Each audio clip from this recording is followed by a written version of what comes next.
The harder we fight for quiet within our own minds, the louder the chaos seems to become.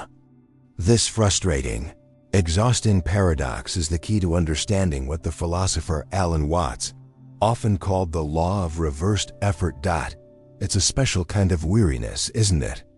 Not from a long day of work, but from the endless internal labor of trying to manage your own consciousness. You are the tireless lion tamer in the circus of your own mind, constantly trying to whip anxious thoughts into submission and force intrusive thoughts back into their cage. You believe that with enough effort, enough discipline, you can finally command the beasts and achieve a perfect, quiet, peaceful state. And the strange, maddening result of all this effort is not peace, but a constant, draining state of war. You have become the enemy in your own territory. But what if the war itself is the problem, not the thoughts you are fighting? What if peace isn't a prize to be won through more effort, but a surrender to be discovered in the midst of the noise? This is not a journey to learn better techniques for mental control. We will not offer you a stronger whip or a sturdier chair. Instead, we are going to ask a much more radical question. What happens if you simply fire the lion tamer? We will explore a truth that feels like giving up, but is in fact the beginning of genuine peace. The realization that the silence you seek is not the absence of the roar, but the absence of the one who is fighting it. This internal war is a predictable, even logical, outcome of our modern worldview. We have been taught to see the mind as a machine that can be optimized, or a wild animal that must be broken. We label our thoughts positive, negative, intrusive, unhelpful, and we believe the goal of a mature person is to aggressively eliminate the bad ones and cultivate the good ones. We have declared a civil war on our own consciousness, and we are surprised that the result is not peace, but a wasteland of exhaustion. This leads to the great loop we must now unravel. We assume that without the constant, vigilant effort of the lion tamer, the wild beasts of our mind would run rampant and destroy everything.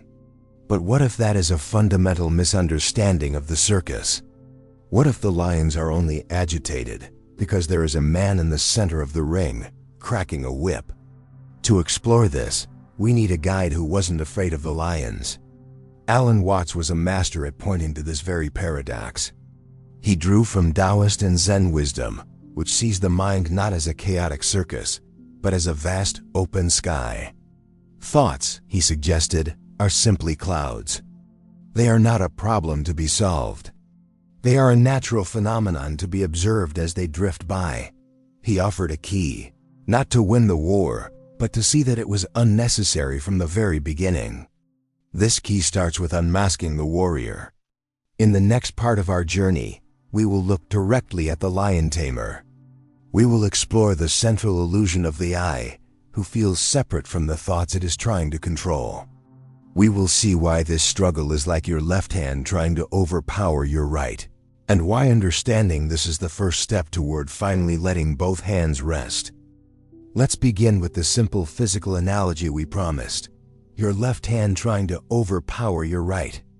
If you have a moment, try it. Let your left hand represent the controlling I, the lion tamer, and your right hand represent a thought you want to suppress. Now have the left hand try to grab and hold the right hand perfectly still. What is the result? It is not stillness. It is tension. It is struggle. Both hands are engaged in a useless, exhausting conflict. The entire system of your body becomes rigid with the effort. This is a perfect image of the anxious mind. The war in your head is only possible because you have created an artificial division.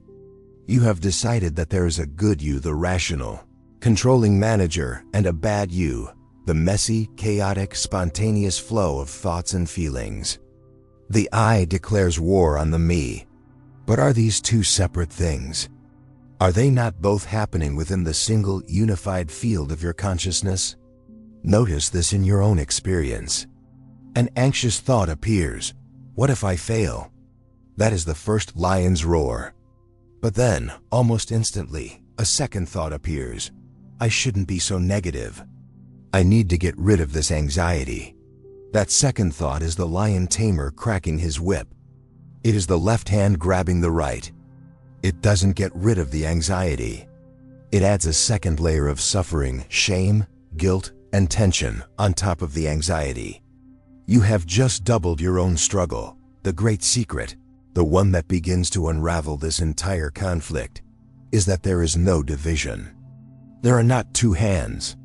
There is one body, one nervous system. The split is an illusion, a deeply ingrained habit. When you begin to see this, the fight starts to seem absurd. But if we stop fighting, what do we do instead? Are we supposed to let the chaos win? If we stop fighting, what do? We learn to listen.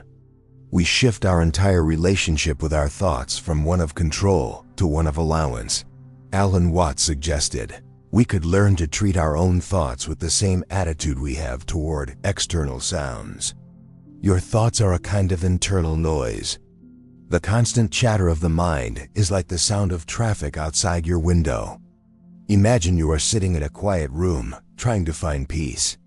If you spend all of your energy focusing on the sound of the cars, hating them, wishing they would stop, mentally fighting them, you will be miserable. Your resistance to the sound becomes a greater disturbance than the sound itself. But what if you do something different? What if you just let the sound be there? You don't have to like it. You don't have to approve of it. You simply drop the internal fight against it. You allow the sound of traffic to be a part of the soundscape. A strange thing happens. The noise is still there, but your suffering about the noise disappears. You find a quiet space within the sound. This is the peace that is not the absence of noise, but the profound relief of ending your resistance to it. This is how you can relate to your own mind. The anxious thoughts, the planning, the memories, they are the psychic traffic of your nervous system. You cannot win a war against them, but you can stop fighting. You can allow them to be there, as you would allow the sound of rain or the distant hum of the city. You can let them pass by, without making them a problem. But the lion tamer in us screams in protest. This is dangerous. This is passive. If I stop fighting my negative thoughts, they will take over and consume me. This is the great fear. But it is based on a misunderstanding. It assumes the thoughts are the real problem. What if the only truly dangerous thing in the circus is the tamer himself? Let's return to the circus of the mind. The lion tamer stands in the center of the ring, whip in hand. The lions your thoughts are pacing, agitated, roaring. They seem powerful and threatening. Why? Because a man is standing in their space, posturing, threatening, and trying to dominate them. The entire tension in the ring is created and sustained by the tamer's presence and his desperate attempt to be in control. Now, imagine he does something radical. He puts down the whip. He takes a bow. And he simply walks out of the ring and closes the door. What happens to the lions? For a moment, there might be confusion.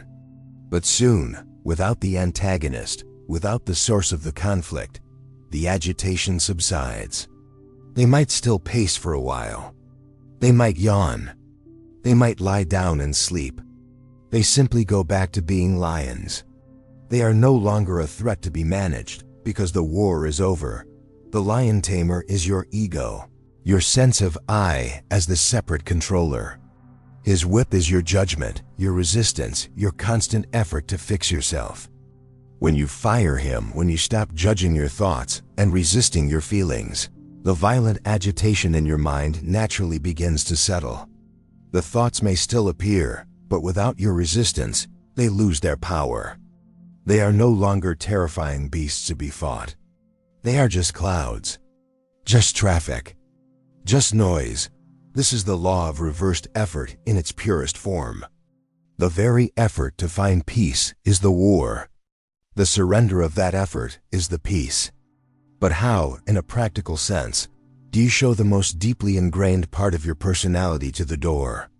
In our final section, we will explore the simple, courageous act of this dismissal, of discovering the quiet, spacious awareness that was always here, just behind the chaos of the circus. We have arrived at the final quiet revelation. We have seen that the war in the mind is a futile struggle, a self-inflicted exhaustion. The question remains, how do you, in a practical sense, fire the lion tamer? How do you walk out of the ring?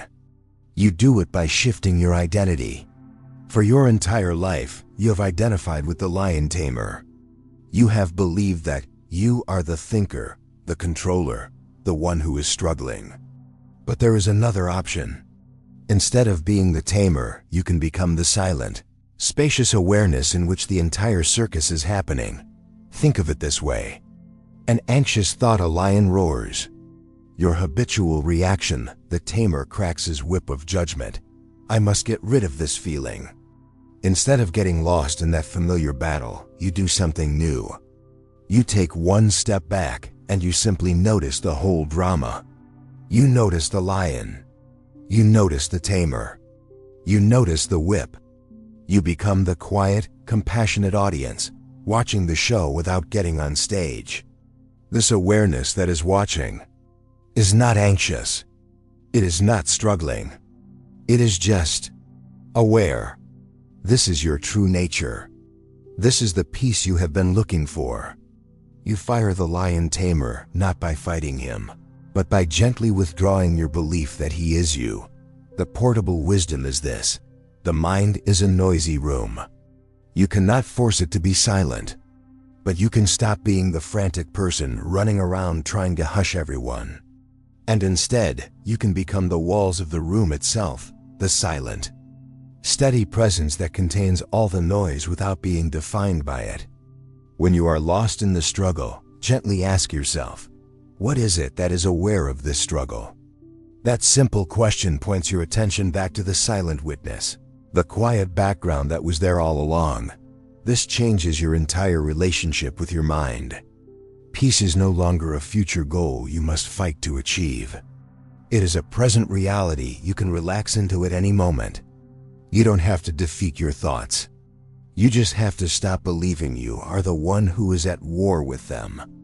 From this place of quiet observation, real wisdom can emerge. You can see your thoughts more clearly for what they are: suggestions, habits, echoes, and you can choose which ones deserve your energy, rather than being a slave to their noise. So the final invitation is not to start a new, more clever fight. It is to declare a ceasefire.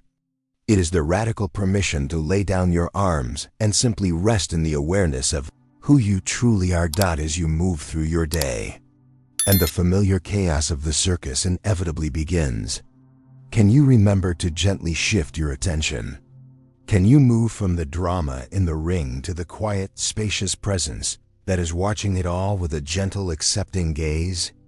What if the peace you have been fighting so desperately to win was never a prize to be captured, but a silence you were simply too busy fighting to notice?